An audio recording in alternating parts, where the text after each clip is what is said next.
What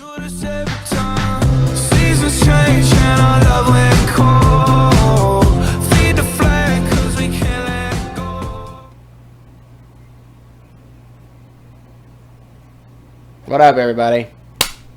Joe Boy, the Tatumeister here, and we're here to review Solar Power. Yes, by Lorde.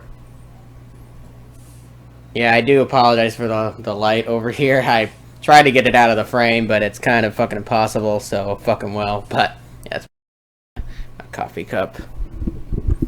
I tried to get it out of the frame, but I guess that's not happening, so, well, but, it's whatever. It's as far as I can get. So, today we're going to review Lorde Solar Power, and my general thoughts are, it's a good album. I'm very mixed on Lorde. I don't think she's the best, but I don't think she's the worst either. I think she's pretty good. I don't think she's, like, you know, phenomenal by any means, but she's made some great stuff. Like, for example, Pure Heroin, her first one, I thought that was a really good album. I mean, Royals and Team are classic songs. The rest of the songs on there are pretty good. They're not really spectacular. I mean, Royals and I didn't really find Royals and Team to be the best songs ever. They're good, but yeah. And then a few years later, she came back with Melodrama, which is a humongous improvement. Melodrama's still her best album, I feel. Melodrama, just with Green Light and, like, you know, hold on.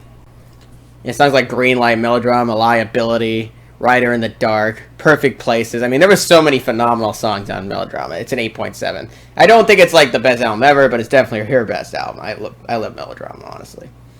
And now we're here with Solar Power, her third installment in her discography. How does it hold up?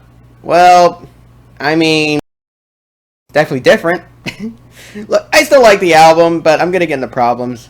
Like, it just feels like most of the songs are repetitive. Like, they're not very unique.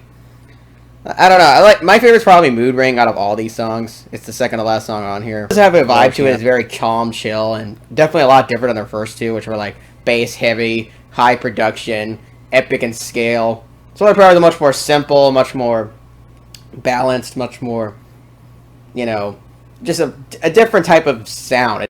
You know, and it's not bad by any means. It's good, but I just didn't really vibe with it as much as the first two.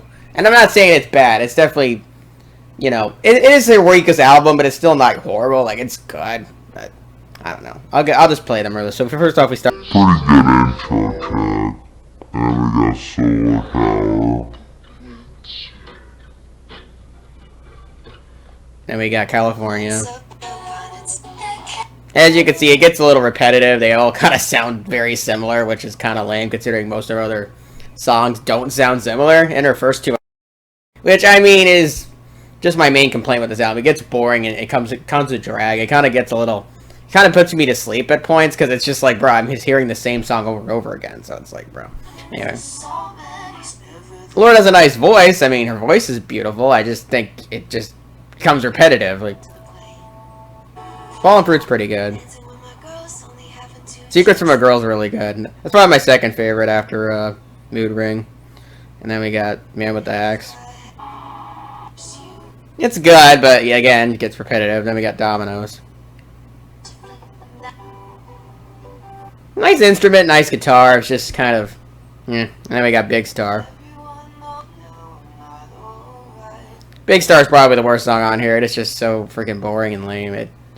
I don't hate it per se, but it's definitely the weakest song on here. I mean, it's so boring. There's nothing to that one. Then we got Leader, New Regime. This one's alright. Definitely reflects the album a lot better. Just kind of, like I said, the album's overall kind of a drag to get through. Then we got Mood Ring, the best song.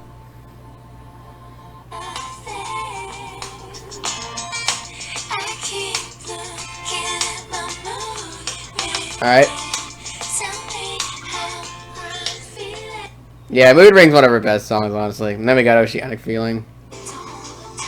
Pretty good ending track. So, overall, my thoughts on Solar Power, it's a 7.6 out of 10. I mean, it's not very amazing, but it's very good. Like, I'll say. It's good. It's very good.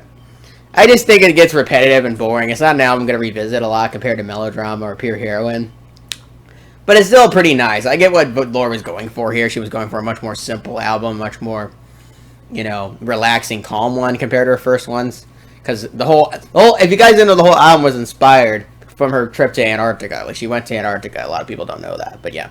the whole reason this album's called Solar Power is because when the sun hit her when she was in Antarctica, she felt a light calm, and that's why the album's called Solar Power. I just wanted to give you a little fun fact. But yeah, the album definitely reflects Antarctica. It definitely reflects the calmness of it, and I guess that's just it. It was meant to be a nice, calm album, and that's all it was meant to be. It wasn't really meant to be a melodrama or pure heroine. Hopefully she goes back to the pure heroine and melodrama, because those were just epic, especially melodrama. I think Green Light is her best song to date. It is one of the best songs ever made. But I do hope she goes back to those, because I really love melodrama a lot. I mean, if she continues down this road, that's fine too.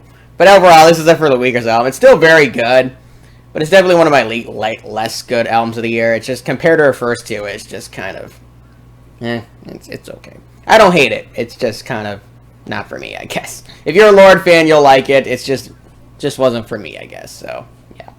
That's all I gotta say about Lorde's new album, Solar Power. So, that's all I gotta say. Tatum Master signing out. Bye-bye.